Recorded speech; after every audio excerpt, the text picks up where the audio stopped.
Student, last lecture में हमने हमारा chapter number 5 strengths of matter के बारे में डिस्कस किया है। ओके, हमने स्टार्ट किया था, उसमें हमने फोर्स के बारे में intermolecular force, van der Waals force, dipole dipole force, dipole induce dipole dipole force, फिर थर्मल एनर्जी, हाइड्रोजन बॉन्ड, इसके बारे में हमने डिस्कस किया। ओके डियर स्टूडेंट, उसके बाद अब हमें हमारे लॉ के बारे में डिस्कस करना है, यानी कि गैस के लॉ। हमारे पास जो स्टेट ऑफ मैटर है इस वाला चैप्टर, उसमें हमारे पास सॉलिड, लिक्विड एंड गैस, उसमें से हम गैस के बारे में ज्यादा डिस्कस करनी है। अब हमने मॉलिक्यूल्स और मॉलिक्यूल के बीच में जो फोर्स लगता है उसके बारे में डिस्कस की थी। अब हमारे पास गैस के जो लॉ है, यानी कि गैस के लिए जिस साइंटिस्ट ने लॉ दिए हैं उसके बारे में हमें डिस्कस करनी है। यानी कि उसमें फर्स्ट साइंटिस्ट आता है, तो हमारे साइंटिस्ट की बात करें तो हमारे लिए फर्स्ट साइंटिस्ट तो हमारा फर्स्ट वाला लॉ है, यानी कि गैलिलियो का लॉ, बॉयल का लॉ, चार्ल्स का लॉ। तो उसमें फर्स्ट वाला आता है बॉयल्स लॉ, फर्स्ट वाला साइंटिस्ट था बॉयल्स लॉ। उसके बाद आता है चार्ल्स लॉ, थर्ड वाला आता है गैलिलियो लॉ, फिफ्थ वाला आता है एवोगैड्रो लॉ। उसके बाद आएगा हमारा आइडियल गैस इक्वेशन। उसके बाद आएगा हमारे लिए डाल्टन्स थियरी, या फिर डाल्टन का पार्शियल प्रेशर वाला, यानी डाल्टन प्रेशर लॉ। ओके, उसके बाद हमें डेंसिटी वाला, यानी कि molar mass and density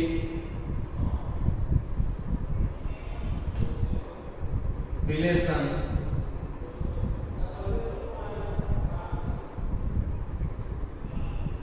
relationship यानी कि इन दोनों के बीच का जो लॉ आएगा डेंसिटी बीच वाला। ओके, ये रिलेशन किस बीच क्या होगा, इन दोनों के बीच का, मोलर मास एंड डेंसिटी के बारे में। ओके, तो चलो ये लॉ हमें पढ़ने हैं, Boyle, Charles, Galileo, Avogadro, ideal gas equation, Dalton pressure वाला law and molecular mass and density के बीच जो रिलेशन है, ये लॉ हमें पढ़ने हैं। ओके, ये लॉ के बारे में पढ़ना है। ओके, एनसीईआरटी की हमारी जो टेक्स्ट बुक है वो गुजरात बोर्ड की टेक्स्ट बुक है, वो दोनों में ये सब लॉ आते हैं। लेकिन हमारे पास इस साल के लिए कोविड-19 की वजह से हमारा कोर्स जो कम किया गया है, उसमें इस लॉ के बारे में डिस्कस किया है। वो बोला है इसकी थियरी नहीं पूछी जाएगी, आपको इसका एग्जांपल पूछा जाएगा। ओके, यानी कि एक्सरसाइज में हम बहुत सारे हमारे एक्सरसाइज में एग्जांपल ही है, तो हमें ये लॉ नहीं पूछा जाएगा, हमें क्या पूछा जाएगा, एक्सरसाइज, यानी कि इसके जो एग्जांपल है वो। ओके, लेकिन इसके एग्जांपल कब आएंगे, जब भी हमें इसके लॉ और इसकी थियरी समझ में आएगी तब। ओके डियर स्टूडेंट, तो हमें इसलिए सब पढ़ना है, याद रखना है कि इसमें क्या आता है। इस वजह से हमें इसकी थियरी भी पढ़ेंगे, उसके एग्जांपल भी। ओके, डायरेक्ट हम उसकी थियरी पे से एग्जांपल नहीं कर सकते, इस वजह से थियरी समझ लिए, फिर उसके बाद हम उसके एग्जांपल करेंगे। Okay done. तो पहले वाला लॉ है हमारे पास बॉयल का लॉ, तो बॉयल का लॉ के बारे में हम डिस्कस करते हैं। ओके, चलो देखिए, तो ये बॉयल का लॉ है स्टार्टिंग में। तो फर्स्ट पहले बॉयल ने जो हमारे पास लॉ दिया था प्रेशर और वॉल्यूम के बीच का लॉ, यानी कि फर्स्ट वाले हम देखने जाए तो हमारे पास जो लॉ है ये प्रेशर एंड वॉल्यूम के बीच का ये लॉ है, यानी प्रेशर एंड वॉल्यूम के बीच जो रिलेशनशिप है वो है। ये टेम्परेचर एंड वॉल्यूम के बीच का लॉ है। ओके, उसके बाद जो थर्ड लॉ आएगा हमारे पास, ये इसमें आएगा प्रेशर एंड टेम्परेचर का। ओके, इन तीन लॉ के बारे में पहले डिस्कस करते हैं। उसके बाद ये एवोगैड्रो वाला हमें पता है, एवोगैड्रो लॉ में क्या आएगा 6.022 × 10⁻23 एसटीपी में कौन सा टेम्परेचर वो सब होता है, प्रेशर कितना होता है, वो उसके बाद डिस्कस करना है।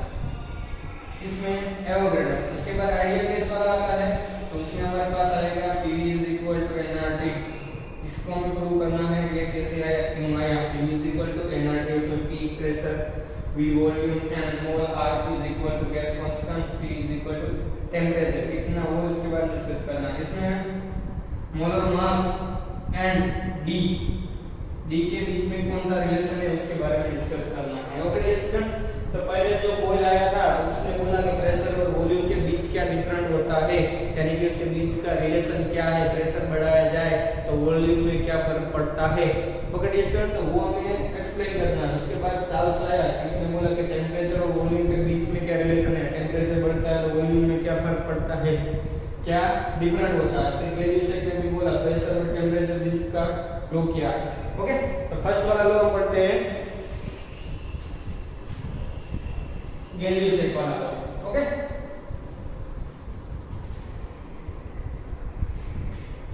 चलो यहाँ पे देखो, सॉरी फर्स्ट वाला बॉयल वाला लॉ,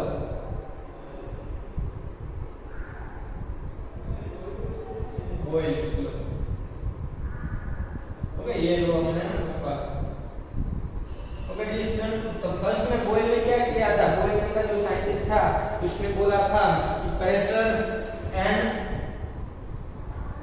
वॉल्यूम, यानी कि प्रेशर होता है वो वॉल्यूम के इनवर्स के सरफेस में होता है, यानी कि प्रेशर है वो वॉल्यूम के इनवर्स 1/v उसके सरफेस में होता है, proportional to 1/v, v proportional to 1/v, यानी कि ये टेम्परेचर एंड हमारे पास यहाँ पे मोल कांस्टेंट लिया जाए,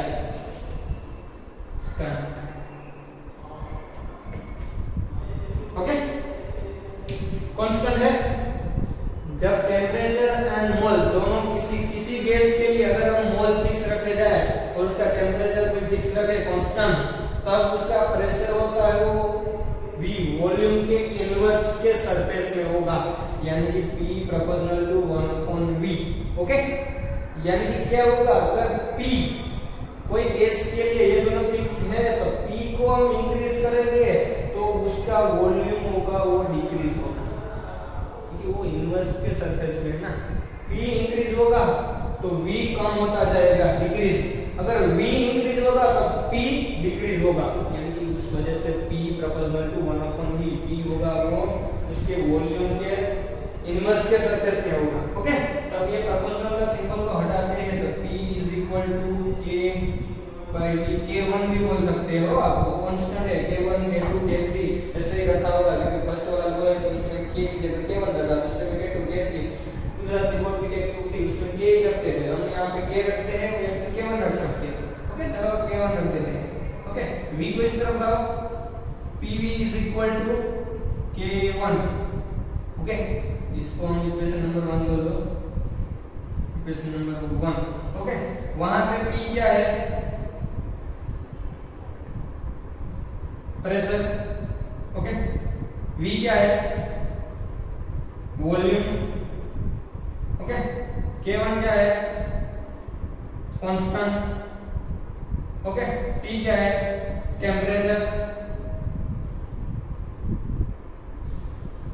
ओके, फिर M क्या है, मोल। डन, ये समझ में आ गया। P pressure, V volume, K constant, T temperature and मोल। ये किस पे डिपेंड होगा, K, ये P एंड V की जो अमाउंट वैल्यू दी हुई है उस पे डिपेंड होगा। ओके स्टूडेंट, समझ में आ गया। उसके बाद अगर हम किसी भी गैस, हमारे पास गैस कितने हैं, 2 गैस है, कितने गैस है, 2। ओके, तो 2 गैस की बात करें तो हमारे पास फर्स्ट वाला गैस ये P1 V1, दूसरा गैस है P2 V2। अगर गैस नंबर 1 की बात करें, गैस नंबर 1 और गैस नंबर 2, तो इसके लिए प्रेशर P1 और V1 है तो कांस्टेंट K1, दूसरा है P2 V2 is equal to K1, इसका मतलब ये इक्वेशन नंबर 2, ये equation number 3। Okay, equation number 2 and equation number 3, तब इक्वेशन 2 एंड 3 पर से P1 V1 is equal to P2 V2। अब ये P1 इसको नीचे लाओ, P2 P1 upon P2 is equal to V2 upon V1। Okay, इसका मतलब क्या होगा, इस इक्वेशन को 4 नंबर दे दो। ओके, ये स्टूडेंट यहाँ पे लिखो, इसका मतलब होगा P1 upon P2 is equal to V1 upon V2। इसका मतलब P अपॉन V, यहाँ पे देखो, sorry P into V is equal to K, यानी कि प्रेशर एंड वॉल्यूम का, प्रेशर एंड वॉल्यूम का दोनों का मल्टीप्लिकेशन करें तो हमें कांस्टेंट मिलेगा। समझ में आया? तब इन दोनों के बीच में रिलेशन क्या होगा, अगर प्रेशर को हम इंक्रीज करेंगे तो वॉल्यूम कम होगा, वॉल्यूम को इंक्रीज करेंगे तो प्रेशर कम होगा, वो दोनों इनवर्स में होते हैं। ओके, दोनों विरुद्ध होंगे। ओके, ये स्टूडेंट समझ में आया? तो PV is equal to K, इसके से अगर हम वोल्ट का लॉ बताने जाए तो प्रेशर है, अगर किसी भी सॉल्यूशन के लिए, किसी भी गैस के लिए टेम्परेचर एंड मोल कांस्टेंट रखा जाए, तब उस गैस का प्रेशर उसके वॉल्यूम के इनवर्स के सरफेस में होगा, P proportional to 1/V। याद रखें, यहाँ पे टेम्परेचर एंड मोल कांस्टेंट है। अगर प्रेशर और वॉल्यूम की बात की जाए तो ये फार्मूला हम यूज करेंगे। हमारे पास एग्जांपल में हमें कैसे पता चलेगा कौन सी फार्मूला, तो वहां पे देखो हमें फार्मूला में क्या दिया हुआ है, प्रेशर एंड वॉल्यूम दिया हुआ है, तो ये फार्मूला यूज करें। अगर प्रेशर एंड टेम्परेचर दिया हुआ है तो उसके बाद वाली थर्ड वाली, अगर हमें टेम्परेचर सॉरी हमें वॉल्यूम और हमारे पास टेम्परेचर है, प्रेशर है, मोल है, वो सब दिया है उसके बाद वाला। ओके स्टूडेंट, तो ये देख लो। फिर उसके बाद यहाँ पर बॉयल ने क्या किया था, बॉयल ने इसके लिए दो ग्राफ भी ड्रॉ किए हुए थे। ओके, उस ग्राफ के बारे में डिस्कस करते हैं।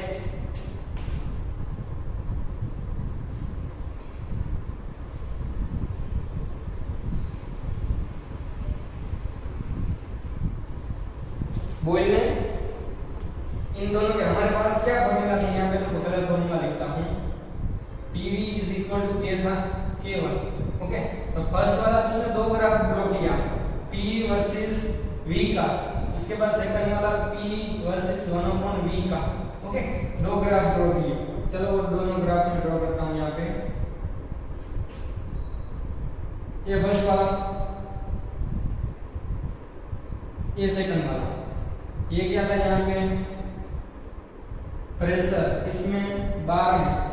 ओके, यहाँ पे था V यानी कि वॉल्यूम। ओके, तो उसने फर्स्ट वाला जो ग्राफ ड्रॉ किया था, वो फर्स्ट वाला ग्राफ था डिफरेंट टेम्परेचर पे उसने ड्रॉ किया हुआ था।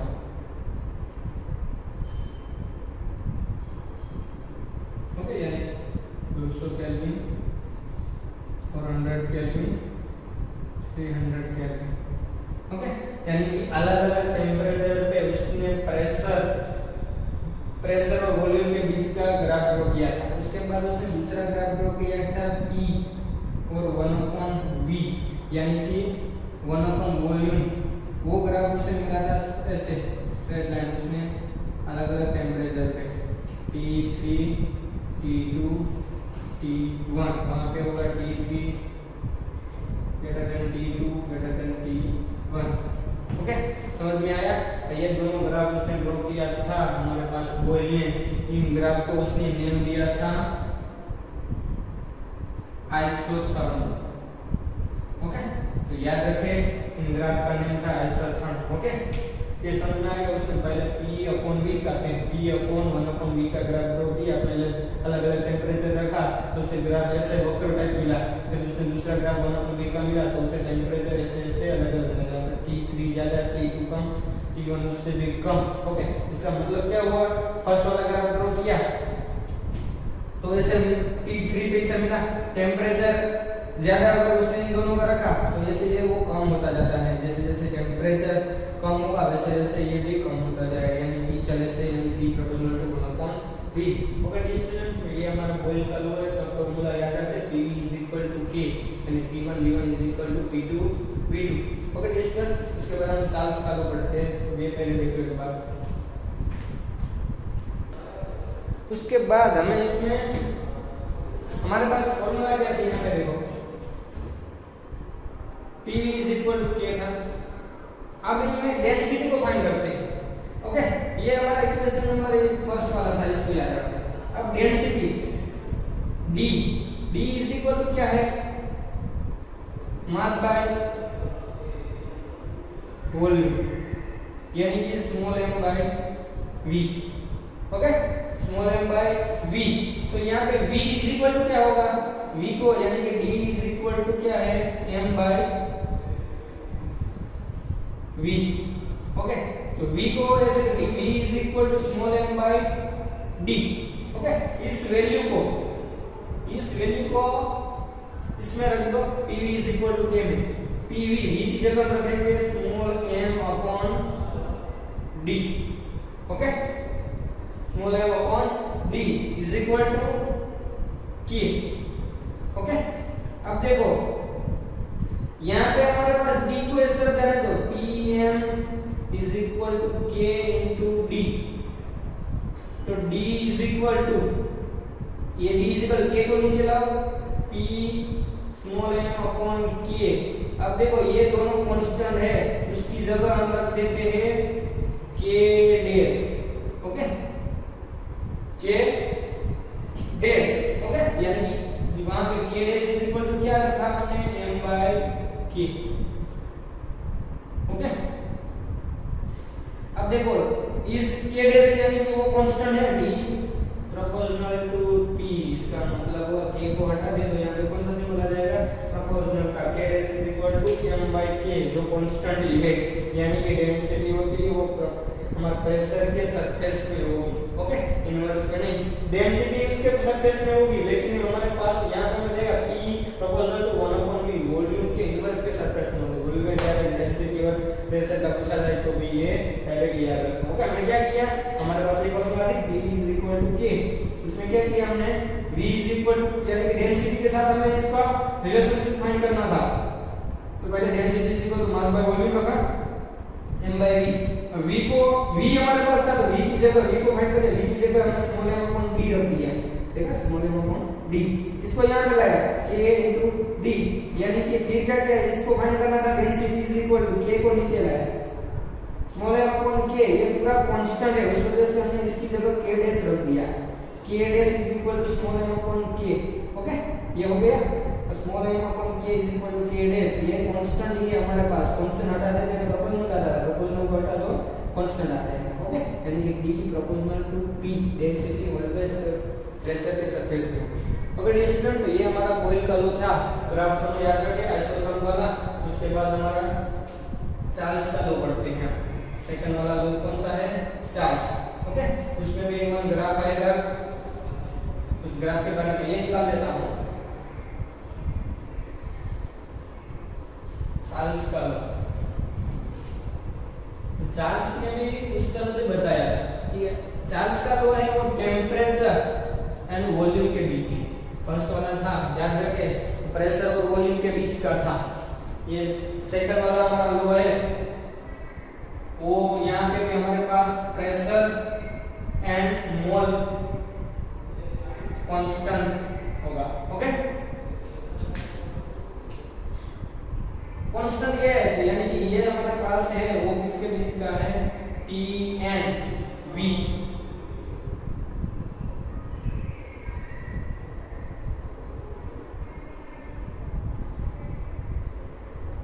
T एंड V के बीच का रिलेशनशिप है, यानी T and V temperature and volume. First वाला था वो हमारे पास प्रेशर एंड वॉल्यूम के बीच का रिलेशनशिप था। ओके, तो फर्स्ट वाला हो गया। सेकंड वाले में हमें क्या करना है, T एंड V के बारे में। तो कैन यू से और हमारे पास चार्ल्स, यानी सेकंड वाला और थर्ड वाला, कैन यू से चार्ल्स, जो हमारे पास तो बलून्स जैसे हवा में से उड़ते हैं ना, बलून्स गुब्बारे वाले, जिसमें सब बैठ के ये पैराग्लाइड्स वाले जो ऐसे होते हैं, पिक्चर में आपने देखा होगा, उसको किस पे थियरी वर्क करती है उसके बारे में डिस्कस किया। अगर बताया जाए तो ये सब उसने फाइंड किया है, वो हमारे पास वो बलून वाला है ना, उसके हिसाब से उसने ये सब लो दिए, वो कैसे वर्क करता है।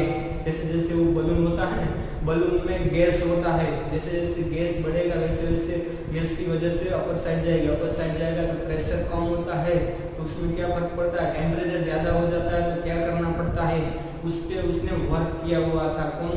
कौन दो साइंटिस्ट थे? गैल्यूसेक वाला एंड चार्ल्स हारा, दोनों ने।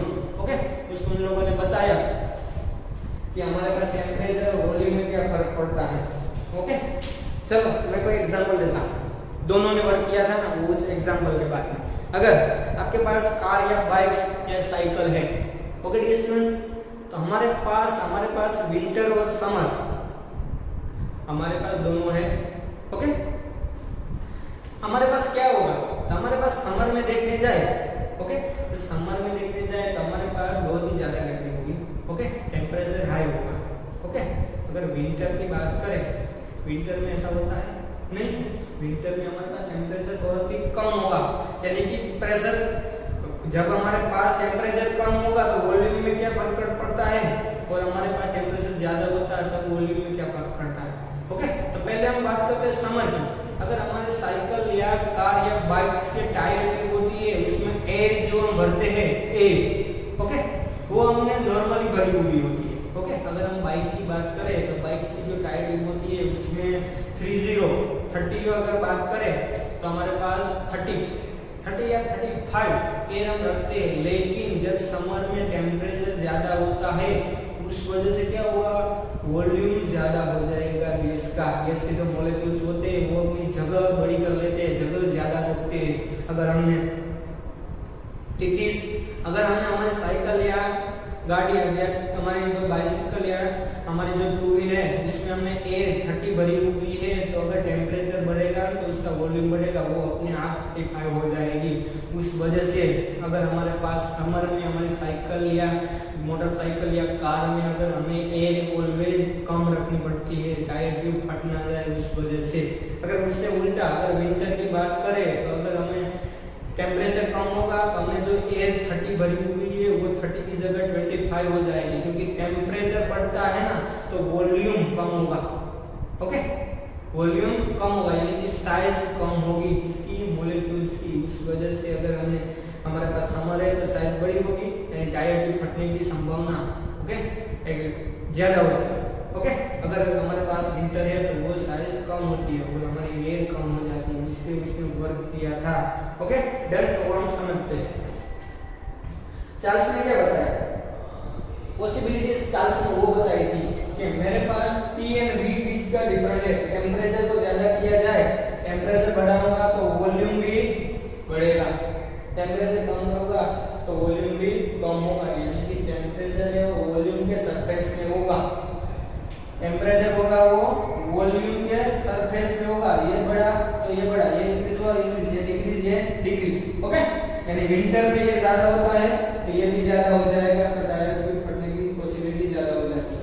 ओके, अगर समर में अगर विंटर में अगर बात करें तो ये कम होता है तो ये भी कम होगा, उस वजह से वो कम हो जाएगी। उस वजह से विंटर में हमें एयर, हमारी कार या बाइक्स में जो एयर होती है टायर ट्यूब में, वो हमें ज्यादा रखनी पड़ती है, समर में हमें थोड़ी कम रखा होगा। ओके, तो उसने क्या बोला, वो कैसे बढ़ेगी, कैसे बढ़ती है? तो उसने बोला कि अगर हमारे पास स्टार्टिंग वाला करते हैं, हमारे पास कोई भी वॉल्यूम V है, उसकी एयर स्टार्टिंग का वॉल्यूम V0, स्टार्टिंग का वॉल्यूम कितना है? V0 है वॉल्यूम।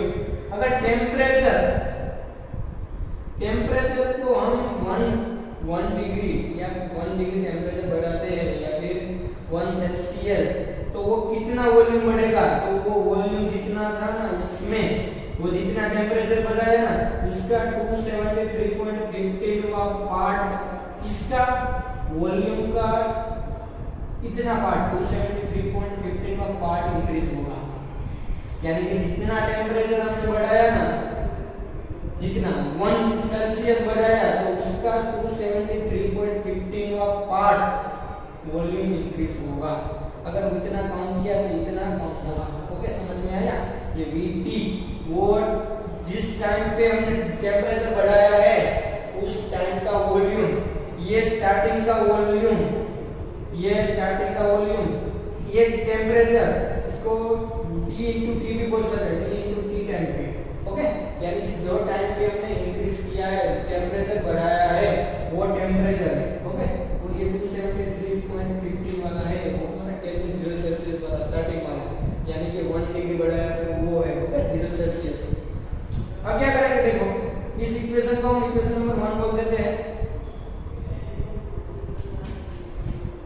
अब देखो VT इन दोनों में से कॉमन निकालो, V0 को कॉमन निकालो, ये रहा हमारा V0 को कॉमन निकाल लिया। यहाँ पे क्या बचा हुआ है 1, यहाँ पे T अपॉन 273.50। ओके, अब देखो V0 की 273 को यहाँ पे मल्टीप्लाई करो, क्योंकि ये 1 है उसके नीचे कुछ है नहीं, 273.50 प्लस ये T के नीचे था वहां कुछ करने की जरूरत है नहीं, इन दोनों के बीच में क्या आ जाएगा, ये 273.50। ओके, इक्वेशन नंबर 2 बोल दो। अब इक्वेशन नंबर 2 में ये हमारे पास क्या है, ये 273.15 प्लस T, उसकी जगह हम रखेंगे T upon small t। Okay, और 273.15 है उसको इज इक्वल टू T0 रखेंगे। अब रख दो इसमें, तो हमारे पास VT इज इक्वल टू, यहाँ पे क्या है V0, यहाँ पे आएगा TT अपॉन नीचे क्या आएगा T0। ओके, अब यहाँ पे V0 को नीचे लाओ, is equal to T upon T0। अब देखो equation number 3, equation number 3 in V0 and T0 वो क्या है, starting volume and temperature. Okay, यानी कि स्टार्टिंग वाला वॉल्यूम एंड स्टार्टिंग वाला टेम्परेचर है। VT क्या है, थोड़े टाइम के बाद, यानी कि थोड़े टाइम के बाद उसका वॉल्यूम और उसका टेम्परेचर इंक्रीज हुआ हो। ओके, तो यानी कि VT is equal to V2 होगा। ओके, और V0 is equal to V1, यानी कि TT is equal to T2 और T0 is equal to T1। put this value in equation number 3।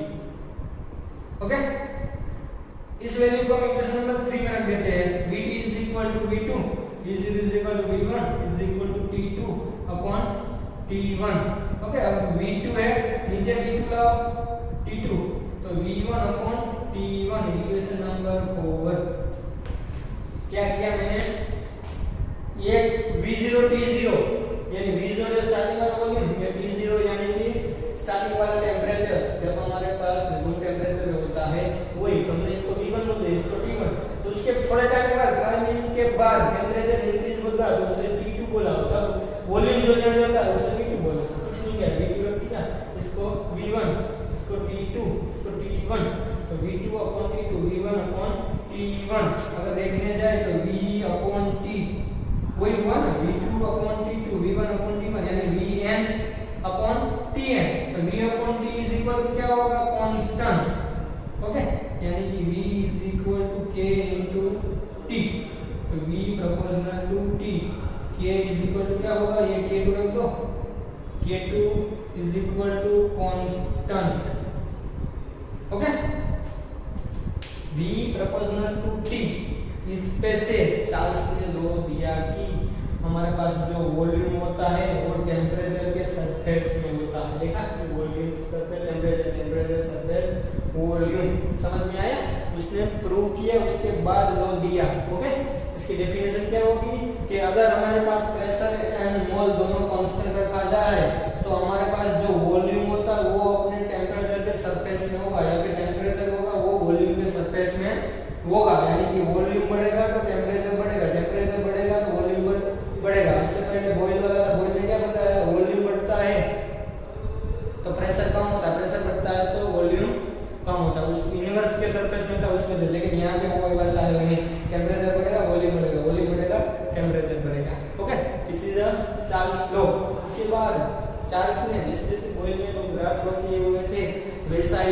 Charles ने भी ग्राफ ड्रॉ किया हुआ है, अपनी टेक्स्ट बुक में चार्ल्स का ग्राफ भी दिया हुआ है, तो वो भी देख लो। पहले एक बार फिर से रिवाइज कर लेते हैं कि चार्ल्स में क्या आता है। यहाँ पे देखो बस क्या किया उसने, यहाँ पे चार्ल्स ने बताया कि प्रेशर है एंड कांस्टेंट रखा।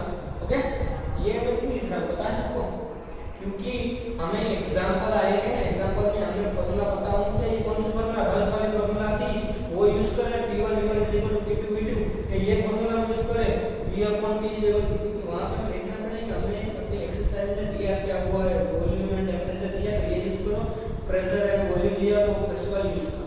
ओके, तो बस उसने क्या बताया, अगर हमारे पास स्टार्टिंग वाला वॉल्यूम, स्टार्टिंग वाला टेंपरेचर अगर T0 है और वॉल्यूम V0 है, ओके, तो हमें कुछ दिक्कत नहीं है। लेकिन टेंपरेचर अगर इंक्रीज किया जाए, कोई भी टेंपरेचर को, चलो हमने 5 मिनट के बाद टेंपरेचर T रख दिया, तो उसके वॉल्यूम में उसमें क्या चेंजेस हुआ होगा वो बताइए। तो उसने बोला कि चलो टेंपरेचर हमने बढ़ा दिया, कितना टेंपरेचर बढ़ा दिया, थोड़ा सा 1 सेल्सियस बढ़ा दिया, यानी कि 0 सेल्सियस था, 0 सेल्सियस 273.15 बढ़ा दिया था। ओके, तो वो उसका वॉल्यूम होगा ना, वो V0 स्टार्टिंग वाला था। ओके, वो इतना था, उसमें प्लस हुआ होगा कितना, कि जितना टेंपरेचर हमने बढ़ा दिया ना, उसका 273.15 हुआ पार्ट इनटू V0, तो वॉल्यूम स्टार्टिंग वाला वॉल्यूम था, स्टार्टिंग वाला वॉल्यूम का कितना हुआ पार्ट बढ़ेगा। ओके, कितना पार्ट बढ़ेगा, फिर हमने क्या किया, V0 को दोनों में से कॉमन निकाल लिया, यहाँ पे 1 बचा, यहाँ पे ये V0 निकल गया, यहाँ पे बचा ये, मतलब T में लिखा हुआ वो T अकेला लिखा है यहाँ पे। ओके, फिर क्या किया हमने, इसमें से यहाँ पे कुछ था नहीं, यहाँ पे क्रॉस मल्टीप्लाई किया, 273 प्लस T अपॉन 273.15, फिर क्या किया, इसकी जगह हम क्या रखेंगे T, और ये 273.15 का स्टार्टिंग वाला है हमारा, तो इसकी जगह V0 रखा हुआ था, तो यहाँ पे आएगा T0। ओके, हमने रख दिया यहाँ पे T0 यहाँ पे T। अब क्या किया, ये VT अपॉन हमने क्या किया, V0 को नीचे ले लिया, TT अपॉन T0। अब देखो इस इक्वेशन में, equation number 3 in V0 and T0, ये स्टार्टिंग वाला वॉल्यूम, ये T0 वाला स्टार्टिंग वाला टेंपरेचर। ओके, रख दिया इसको हम V1 और T1, स्टार्टिंग वाला होता है, ऐसे फर्स्ट बोलते हैं ना V1 और T1, थोड़े टाइम के बाद उसमें चेंजेस होता है टेंपरेचर में और वॉल्यूम में, तो उसे V2 और T2 बोला।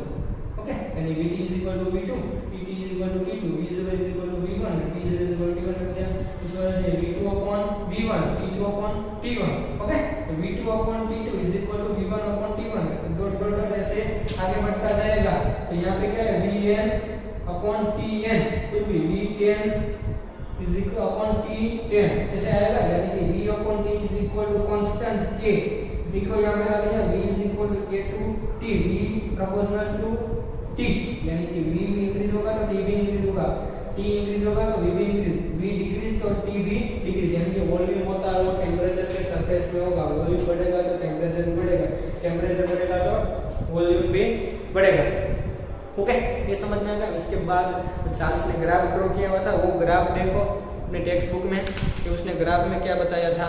तो जो ये टेम्परेचर वाला है ना, केल्विन टेम्परेचर स्केल, ओके, उसे एब्सोल्यूट टेम्परेचर स्केल भी बोला जाता है, अपने टेक्स्ट बुक में भी लिखा हुआ है।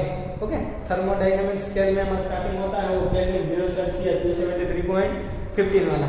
ओके, अब देखो हमारा जो ग्राफ था वो कैसा था, ग्राफ को था हमारा वॉल्यूम एंड टेम्परेचर, क्योंकि वहां पे हमने देखा था pressure and volume, pressure versus 1/V का, यहाँ पे टेम्परेचर है तो प्रेशर एंड टेम्परेचर के बीच का हम ग्राफ ड्रॉ करते हैं। वो ग्राफ कैसा था उसके बारे में हम डिस्कस करते हैं।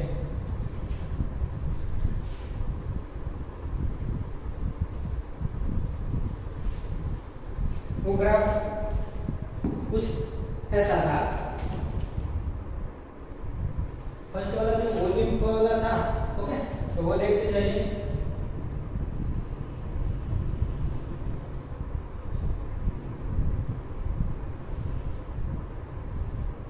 ये हमारे पास यहाँ पर प्रेशर था,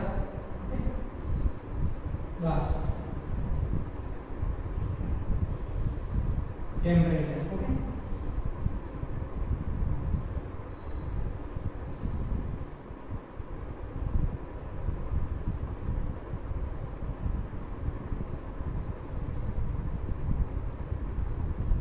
डिफरेंट प्रेशर का ग्राफ ड्रॉ किया हुआ था।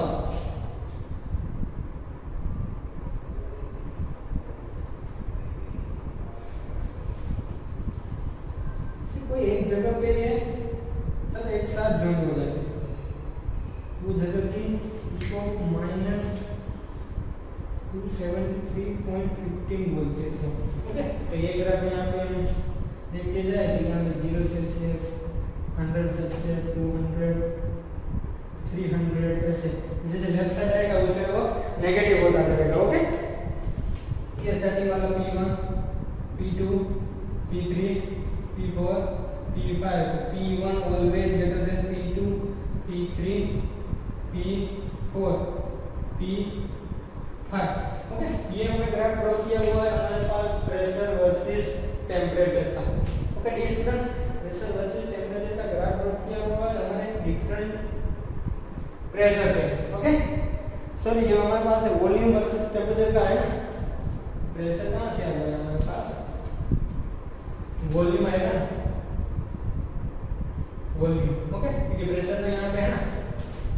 प्रेशर वॉल्यूम वर्सेस टेम्परेचर का ग्राफ हमने ड्रॉ किया और पता चला कि जैसे जैसे वॉल्यूम और टेम्परेचर इंक्रीज होगा दोनों इंक्रीज होगा। जैसे यहाँ से देखते जाए ये बढ़ता जाएगा तो ये भी बढ़ता गया। ओके, ये भी बढ़ता गया।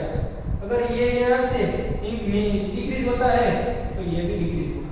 ओके, इसका मतलब कि P हमारे पास वॉल्यूम बढ़ेगा तो टेम्परेचर भी बढ़ेगा, टेम्परेचर बढ़ेगा तो वॉल्यूम बढ़ेगा, वॉल्यूम डिक्रीज होगा तो टेम्परेचर भी डिक्रीज होगा। ओके डियर स्टूडेंट, तो ये हमारा बॉयल लेवल चार्ल्स का जो था, और इस ग्राफ को हमारे पास वाला ग्राफ था उसे आइसोथर्म बोलते हैं। इस ग्राफ को हम आइसोबार बोलेंगे। ओके, आइसोबार याद रखना, ग्राफ के नेम भी है। फर्स्ट वाला था आइसोथर्म जो ग्राफ थे, ये आइसोबार वाला है। और फर्स्ट वाला था वो बॉयल ने दिया था, ये चार्ल्स ने दिया। गैलिलियो भी यही थियरी पे वर्क कर रहा था, बलून वाली थियरी। ओके, बलून वाली थियरी में कैसे वर्क कर रही थी, क्योंकि बलून में जो हमारे पास वॉल्यूम होता है वो कैसे बड़ा होता जाएगा बलून।